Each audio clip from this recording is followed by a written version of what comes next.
Welcome back to Breakfast Television. I'm here with Brad J. Lamb. He is Canada's leading condo developer and real estate broker. What a handle. That's great.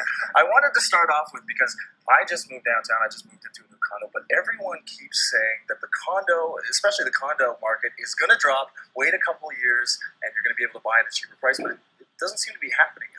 Well, it happened in 2008, in 2009 during the recession. So what you do see in cities like Toronto is that real estate prices will fall in bad economic times, right? So we're not in bad economic times, we're not in great economic times, but the next time real estate will fall, houses and condos, will likely be during the next recession. And that's not likely going to be for several years. Right, and what is it about the market that makes it, is the demand there right now? Is the supply out of whack? What are we seeing right now that's keeping the prices so steady?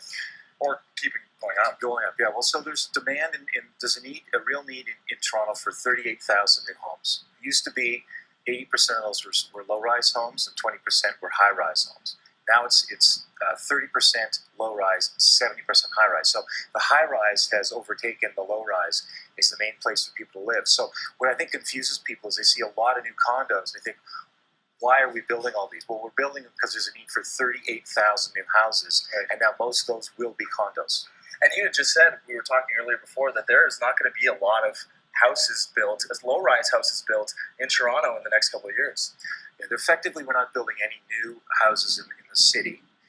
Any new single-family homes are being built out in the 905, right? And so if you have a house, you're lucky. If you have a single-family house in Toronto, because it's really going to make you wealthy over time. And I think if people can afford to buy a single-family house, and that's a lifestyle they want, they can do that sooner than later, because single-family homes in areas like Leslieville and the Junction and the periphery will break $1 million within 5 years, and it'll become very unaffordable for most people. And I had just asked you before, a lot of people buy condos thinking that it's going to be an immediate return on their investment. Why is there that mindset, and why is that implanted in us that we think that automatically when we put down our money that we're going to get it right back, or make a profit? It's the nature of how condominiums are sold. So we open up sales offices and we cater to investors who buy condos to rent them, and some of those investors buy them to resell them eventually and make a profit, capital gain. And you don't do that. People don't do that much with single-family low-rise homes. So it's the nature of how we've to sell 800 apartments across the street a month. You're not selling those to people with baby carriages, right? These are investors mostly, and that's what drives our marketplace. And so that's why people want to buy and sell and make a profit. It's a commodity to many people. It's a home to a lot of people. So for people, it's a commodity too. They then often rent it to somewhere it's going to be their home, right? And so the condominium has replaced the purpose-built apartment as the apartment unit in Toronto. That's what's happened. And we were just talking before, because I had said I moved downtown to rent. I wanted to know from you the rent versus buying. You had something really interesting to say about the people who rent versus the people who buy. Well, tenants are a very important part of our economy, but what I find when I see how tenants live versus how owners live, there's a difference in a condominium. You can, as a real estate agent, when you walk into a tenanted apartment, 9 times out of 10 it looks different than one that an owner lives in, and it's typically not kept up to the same level of tidiness.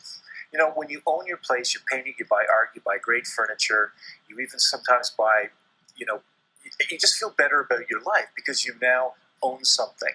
When you're a tenant, what often happens is you don't invest in new furniture, you don't buy art, you don't paint. More transient. Well, it's not your place. Yeah, Why would I invest in something I don't own, right? So I find that your life, when you're a tenant, often gets kind of put on hold, and you